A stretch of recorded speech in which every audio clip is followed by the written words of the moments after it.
স্বাগত চট্টগ্রাম প্রতিদিনের সঙ্গে আছি তাসনিম অর্থে। এবারে পুরো খবর। গ্রাফিতি আঁকা নিয়ে চট্টগ্রামে এনসিপি এবং পুলিশের মধ্যে ধস্তাধস্তির ঘটনা ঘটেছে। পরিস্থিতি নিয়ন্ত্রণে রাখতে ওই এলাকায় সব ধরনের সভা সমাবেশ এবং মিছিল নিষিদ্ধ করেছে Chattogram metropolitan police CMP. Graffiti মুছে ফেলা নিয়ে বিএনপি এবং এনসিপির নেতাকর্মীদের মধ্যে রবিবার রাত থেকে বিরোধ শুরু হয়েছে। আবু জাবেদের ছবিতে চট্টগ্রাম থেকে নয়ন বড়ুয়া জয় রিপোর্টে বিস্তারিত। এনসিপি কর্মীদের সঙ্গে পুলিশের ধস্তাধস্তি সোমবার দুপুরে চট্টগ্রাম নগরের টাইগার পাস এলাকায় ঘটে এ ঘটনা। গ্রাফিতি আঁকা নিয়ে রবিবার রাত থেকেই শুরু হয় উত্তেজনা।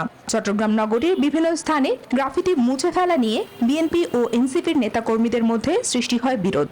সামাজিক যোগাযোগ মাধ্যমে পাল্টাপাল্টি বক্তব্যের পাশাপাশি কয়েকটি এলাকায় উভয় পক্ষের নেতাকর্মীদের মধ্যে বাকবিতণ্ডের ঘটনাও ঘটে।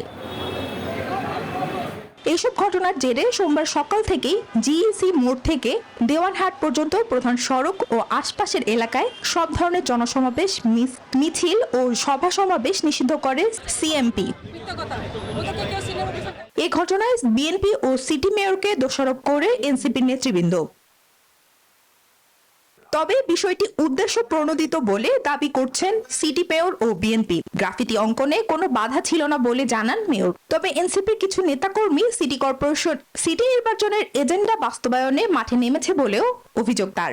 সিটি কর্পোরেশনের যেটা রুলস, পরিচ্ছন্ন বিভাগ, তারা 6 মাস পর পর সমস্ত পোস্টারগুলো ক্লিন করে। এখানে যারা পোস্টার আসে, পোস্টারগুলো ক্লিন করে, কোনো ব্যানার থাকলে ব্যানার উঠে, এটা আমাদের পরিচ্ছন্ন বিভাগের রুটিন কাজ। এবং সেখানে এই জিনিসটা আমাকে আবার ইনস্ট্রাকশনও দিতে হয় না। এদিকে জননিরাপত্তা ও আইন শৃঙ্খলা পরিস্থিতি অমান্য করলে কোনো ছাড় নেই বলে হুঁশিয়ারি দিয়েছেন CMP commissioner. Desk report, news 24। চট্টগ্রামে জুলাই গ্রাফিতি ইস্যুতে বিএনপি ও এনসিপি নেতাকর্মীদের মধ্যে উত্তেজনা দেখা দিয়েছে। এই ঘটনায় সব ধরনের সভা সমাবেশ নিষিদ্ধ করেছে চট্টগ্রাম মেট্রোপলিটন পুলিশ। এই বিষয়ে আরো খবর জানবো, আমাদের সহকর্মী আকরাম হোসেন আমাদের সাথে যুক্ত আছেন। আকরাম, গ্রাফিতি ইস্যুতে বর্তমানে কেমন পরিস্থিতি বিরাজ করছে জানাবেন।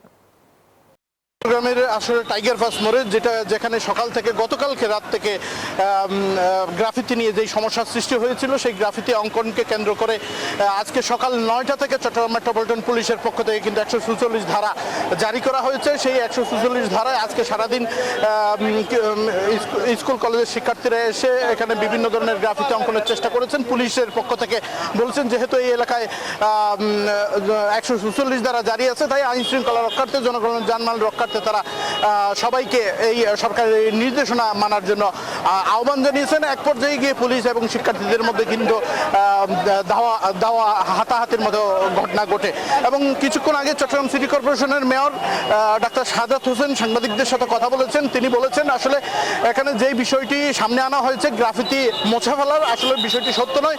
তিনি বলছেন যেহেতু ফ্লাইওভারের পিলারগুলো যেহেতু বিভিন্ন পোস্টার ব্যানারে ছেয়ে গিয়েছিল, সেগুলো অপসারণ করে নতুন করে গ্রাফিতি অঙ্কনের জন্য তিনি ব্যবস্থা করছিলেন। এবং একই সাথে তিনি বলছেন সামনে নির্বাচনকে কেন্দ্র করে একটি গোষ্ঠী একটা চক্রান্ত করার চেষ্টা করছেন, যাতে পরিস্থিতি উত্তপ্ত করা হয়, সেই পরিস্থিতি সৃষ্টি করার চেষ্টা করছেন বলে আমাদেরকে জানিয়েছেন। অন্যদিকে আমরা শিক্ষার্থীদের সাথে কথা বলেছি, তারা বলছেন তারা সাধারণ শিক্ষার্থী, তারা গ্রাফিতি অঙ্কন করতে চান। সেই সুবাদে আইন শৃঙ্খলা রক্ষাকারী বাহিনীর পক্ষ থেকে যেই বাধা দেওয়া হচ্ছে, সেই বাধা যুক্তিসঙ্গত নয় বলে মনে করছেন। আমরা চট্টগ্রাম মেট্রোপলিটন পুলিশের সাথে কথা বলেছি, তারা আমাদেরকে যেটি জানিয়েছেন, আসলে তারা বলছেন এই এলাকায় যেহেতু শান্তি শৃঙ্খলা বিনষ্ট হওয়ার সম্ভাবনা রয়েছে, জনগণের জানমালের ক্ষতি হওয়ার সম্ভাবনা রয়েছে, সেই জন্য তারা সরকারি নির্দেশনা আইন মোতাবেক জনসাধারণকে আহ্বান জানিয়েছেন এবং তারা সর্বোচ্চ সতর্ক অবস্থায় ছিল বলে আমাদেরকে জানিয়েছেন। সারাদিন সর্বোচ্চ সতর্ক অবস্থায় থাকলেও এখন পর্যন্ত কিন্তু এই চট্টগ্রামে টাইগার পাস মোড়ে এখন শান্তি শৃঙ্খলা বিরাজ করছে এবং কোনো ধরনের অপ্রীতিকর ঘটনা ঘটেনি। এখন পর্যন্ত চট্টগ্রাম থেকে আমার কাছে ছিল সর্বশেষ অবস্থা। আমরা এখন যাবো স্টুডিওতে। ধন্যবাদ আপনাকে। আকরাম হোসেন জানাচ্ছিলেন চট্টগ্রাম থেকে সর্বশেষ পরিস্থিতি। পবিত্র ঈদুল আজহা উপলক্ষে পণ্যের মূল্য হ্রাস করে ফেস্টিভ সেল চালুকরণের উদ্দেশ্যে চট্টগ্রামে সংবাদ সম্মেলন হয়েছে। দুপুরে চট্টগ্রাম সার্কিট হাউসে উৎসবে কমবে দাম বাড়বে আনন্দ স্লোগানকে সামনে রেখে এই সংবাদ সম্মেলনের আয়োজন করা হয়। এ সময় উৎসবে সবার ঐক্যবদ্ধ চেষ্টায় এখন থেকে পণ্যের দাম কমবে বলে মন্তব্য করেন জেলা প্রশাসক জাহিদুল ইসলাম মিয়া। কলকারখানা এবং প্রতিষ্ঠান পরিদর্শন অধিদপ্তরের উপমহাপরিদর্শক মাহবুবুল হাসান সহ সংশ্লিষ্টরা উপস্থিত ছিলেন সেখানে। বাংলাদেশের রাজনীতিতে আওয়ামী লীগের আর ফেরার সুযোগ নেই বলে মন্তব্য করেছেন কুমিল্লা ৪ আসনের সংসদ সদস্য হাসনাত আব্দুল্লাহ। দুপুরে কুমিল্লার চৌদ্দগ্রাম বাজারে এক পদযাত্রায় এসব কথা বলেন তিনি। বলেন, যে দলের প্রধানরা নেতাকর্মীদের ফেলে পালিয়ে যায় তাদের এদেশের রাজনীতি করার কোনো অধিকার নেই। দেশের রাজনীতিতে মত পার্থক্য থাকতে পারে, তবে আওয়ামী লীগের প্রশ্নে সবাই ঐক্যবদ্ধ বলেও জানান তিনি।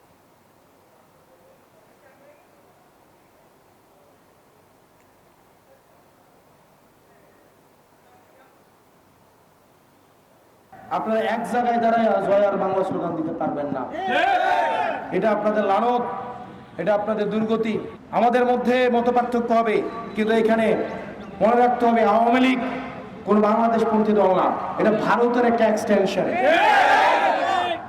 চাঁদপুরের মতলব উত্তরে ট্রলি চালক ওয়াসিম ব্যাপারী হত্যাকাণ্ডের ঘটনায় চাচাতো ভাই আরিফ হোসেনকে মৃত্যুদণ্ড দিয়েছেন আদালত। একই সাথে 1 লাখ টাকা জরিমানা এবং অনাদায়ে আরও 2 বছরের কারাদণ্ড দেওয়া হয়।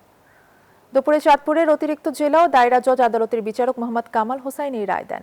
মামলার বিবরণ থেকে জানা যায়, 2020 সালের 29 জুন রাতে জমি বিরোধের জেরে চাচাতো ভাই মিজানুর রহমান ফোন করে ওয়াসিমকে ঘর থেকে ডেকে নিয়ে কুপিয়ে হত্যা করে। পরদিন সকালে তার মরদেহের সন্ধান পায় পরিবার। এই ঘটনায় নিহত ওয়াসিমের মা জাহানারা বেগম বাদী হয়ে 6 জনকে আসামি করে হত্যা মামলা দায়ের করলে আদালত আজ এই রায় দেন।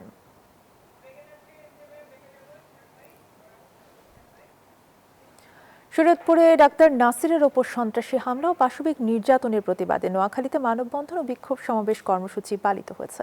সোমবার সকালে নোয়াখালী জেনারেল হাসপাতাল প্রাঙ্গণে সরকারি হাসপাতালের ডাক্তার, কর্মকর্তা, কর্মচারী ও প্রাইভেট হাসপাতাল মালিক সমিতি এই সমাবেশ করে। বক্তারা বলেন, অভিযোগ প্রমাণিত না হয়েও চিকিৎসকের ওপর নির্যাতন অমানবিক। দ্রুত ঘটনার তদন্ত করে দোষীদের বিরুদ্ধে কঠোর ব্যবস্থা নেওয়া সহ চিকিৎসক ও স্বাস্থ্যকর্মী সুরক্ষা আইন প্রণয়নে জোর দাবি জানান বক্তারা। দাবি আদায়ে কঠোর আন্দোলনের হুঁশিয়ারি দেন তারা।